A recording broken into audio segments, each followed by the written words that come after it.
Western political thought, starting with the time of ancient Greece. We said in ancient time there are city-states, in the medieval time there are empires, and in the modern time there are nation-states. So we entered into the ancient time. There are city-states. One city-state is Athens, one is Sparta in the Greece, present-day Greece. They are fighting. They are fighting, some war is happening, and eventually Athens loses this war. And Plato belongs to this area only. For Plato, this incident was shocking because how come we lost? That's one major issue for him. He concludes we lost because our rulers are corrupt rulers. They do a lot of corruption. Now he tries to know why these people are doing corruption. Because we have a democratic system. Yes, people are elected by, these rulers are elected by the people. If these are elected by the people, then how come they are corrupt? Why people are electing the wrong people then? Why people take the wrong decision? That electing a person was a decision. Why people are taking wrong decisions? He came to conclusion because people are ignorant. They don't have knowledge. That's the main reason.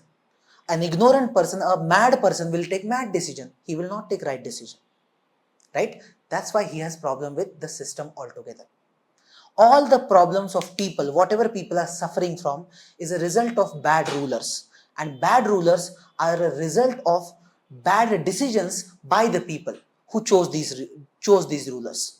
Why people are taking bad decisions? Because people don't have brain, or simply they don't use their reason. They are ignorant people. Okay. Another thing that happened at the same time was the Socrates, who was the wisest person according to Plato. This wisest person was killed by the same democracy. Why he was killed? Because Socrates was using a teaching method. That teaching method was a method of questioning each and everything. Socrates, we have understood. Socrates is trying to say that, what do you really want in life? What is the first thing you want? Or ultimately, what do you want? Why are you living the life? Or what is the purpose of your life? Socrates says happiness. We all want happiness. Only for happiness we are doing all of these things. If you want happiness, then you should know what is that thing which is going to give me happiness. If I don't know what is that thing which is going to give me happiness, you will never get happiness. If I don't know, let's say I get to know that there are 10 paths and only the first path will give me happiness, rest 9 paths will not give me happiness. But first I should know about this first path, that this is the path which is of real happiness. All these are fake. Yes or no? Now how should I know? This is where he is contradicting with the sophist tradition. At that point of time, there are some political teachers, some people who are teaching others that if you want a happy life, what you need is money and power. If you want happy life, what you need is money and power. This is the thought of sophists. We use the word sophist. These are those political teachers who are teaching everyone that if you want happy life, you just need money and power. This is where Socrates comes into picture and says, sir, money and power can't give you happiness. You are a mad person. You have to become a wise person, a knowledgeable person. Instead of knowledge, the right word should be actually wisdom. Okay, but right now we will not worry about that part. He's saying you're a mad person. That's why you think money and power gives you happiness. He says even after getting money and power, you're still not happy. Yes, so look at rich people and you will see they are also crying. They are still so dissatisfied with life. Yes, depression. Many people are like, you go to America. America is the richest country right now in the world. And the cases of depression and suicides are also very high in the same country. Right or wrong? That clearly shows money and power doesn't give you happiness. Socrates goes one step ahead and says that, sir, money and power can't give you happiness because these are limited things. Money is very limited in the world. Yes, if I take all the money, after that what will I do? There is no money left now.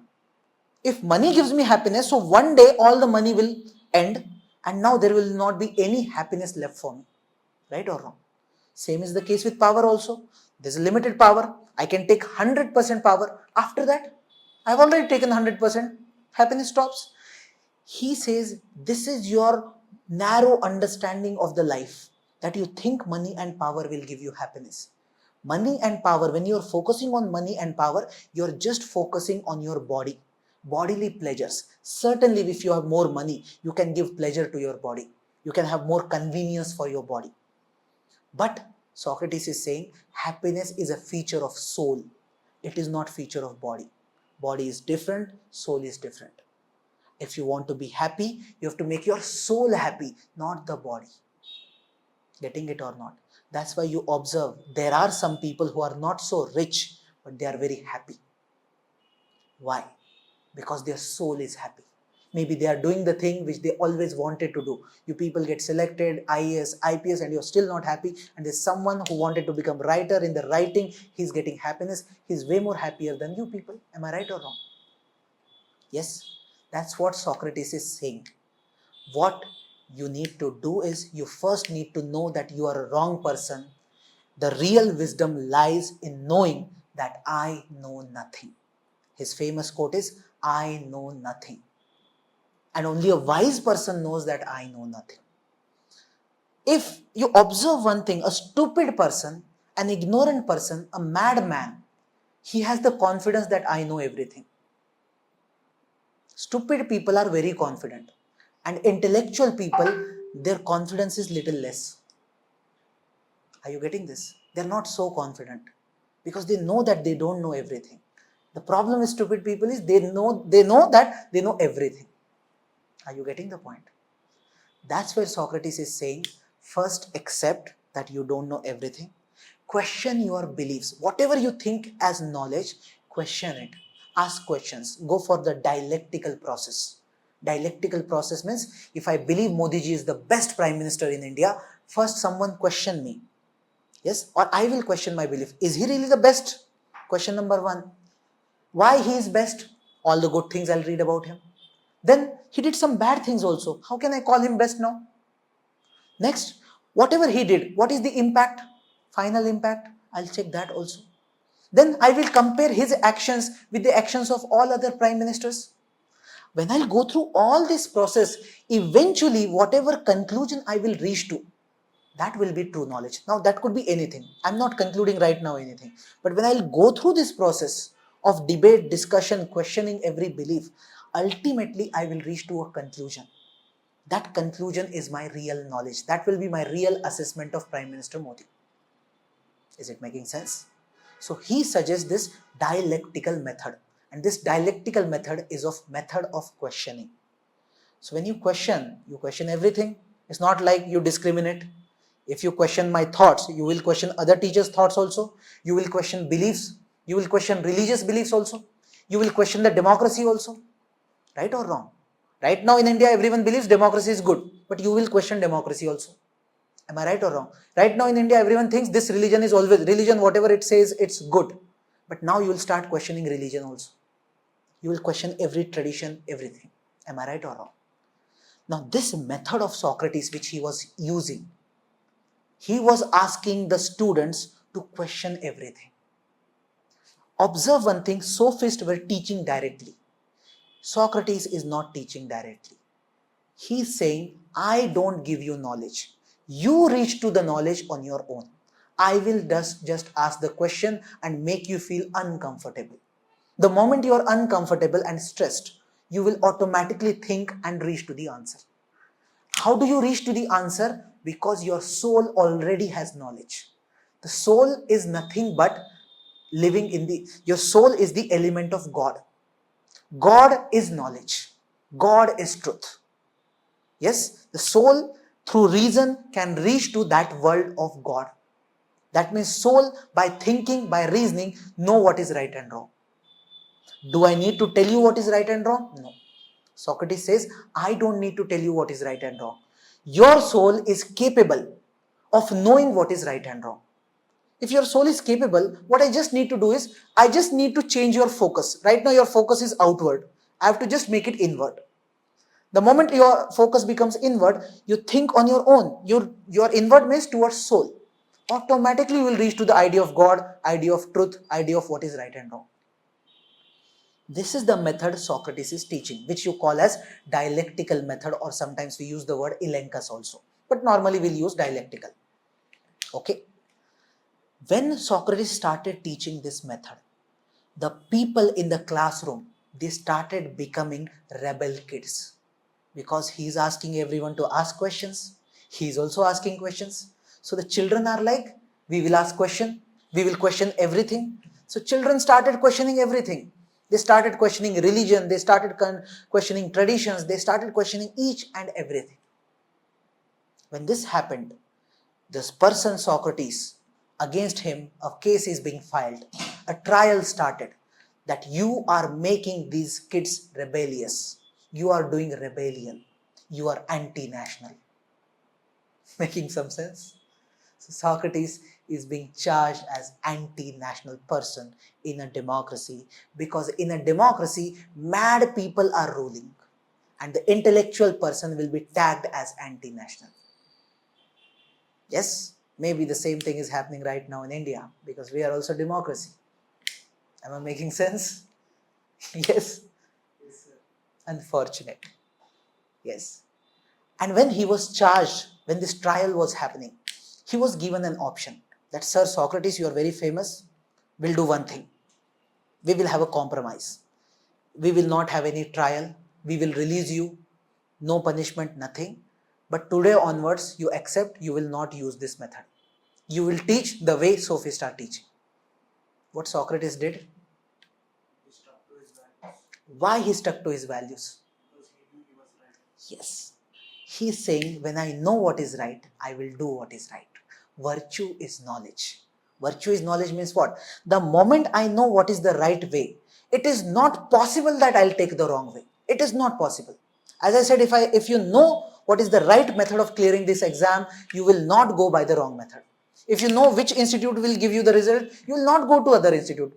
The problem is you don't know. But if you know, you will never go to that institute, which will not give you results. It's the same way he's saying, if I know what is the right thing, I will do the right thing only. It's not about me only. He says any person in the world, if he knows what is right, he will do the right thing only. He cannot go to the wrong side. Knowledge automatically builds virtue.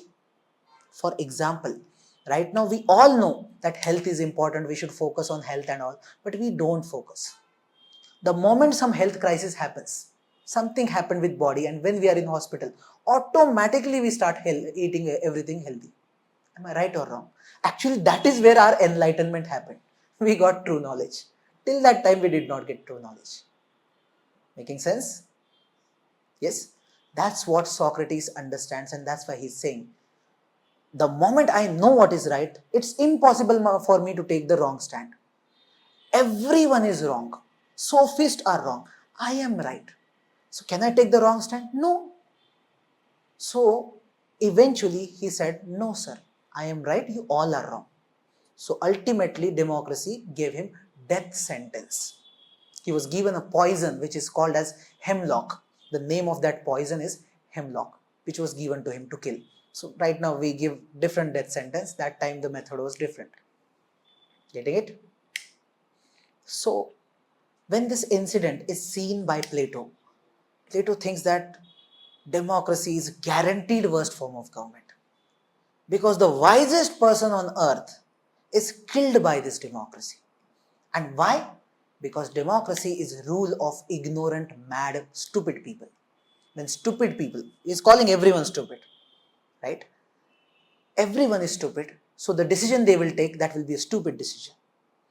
Yes? So the stupid decision is to kill the wisest man, because the wisest man is talking exactly contradictory to what the belief of all the stupid people is. Even the rulers are stupid. That's why they run towards money and power. Socrates is saying everyone is running towards money and power. All these people are ignorant people, because they think by this they will get happiness. Nobody gets happiness. If I see the picture of Athens at that point of time, it seems only one person is happy in his life. That is Socrates. And he died also very happily. He had no stress when he was dying. I can apply the same thought to Bhagat Singh also. Whatever he did, he had no feeling of guilt or remorse as such. He was not sad when he was being given death sentence. Clear? That's the clarity that whatever I did was the right thing. Making sense? Yes or no? Now I hope you understand why to be ethical. Why to be ethical? Because that's the right thing. And the moment you know what is right, it's impossible for you to do the wrong thing. A person who realizes what is corruption in true form. Corruption means someone is dying and he needs food, and you have taken that food from his hand and you have put it in your pocket. That is corruption. When you actually realize the corruption in true form, it's impossible for you to do corruption after that. Guru Nanak says, he who eats his, he who, he who eats fruits of his own labor recognizes the right way. Yes. Got it? So the problem of the world is everyone is ignorant, according to Socrates. Now this is where Plato's ideas start. Plato understood that the system is exactly reverse of what it should have been there. Actually, decisions should have been made by Socrates and people should have listened. The world would have been really better, peaceful, happy, everything would have been good. But that's not there. That's where Plato wants to change the world. Plato wants to change Athens, change the political system of Athens. Why? Because Plato wants everyone to be happy. Right now, is everyone happy? No, not everyone is happy. Plato wants everyone to be happy. Now, how to be happy? Through knowledge. Yes, only by knowledge of happiness, which is the path through which I'll get happiness. Only by knowing that I'll be happy. So he wants even the rule should be of knowledge. When knowledge will rule, everything good will happen. Okay, this is the basic storyline that we have understood till now. In that storyline, we started discussing different dimensions of Plato.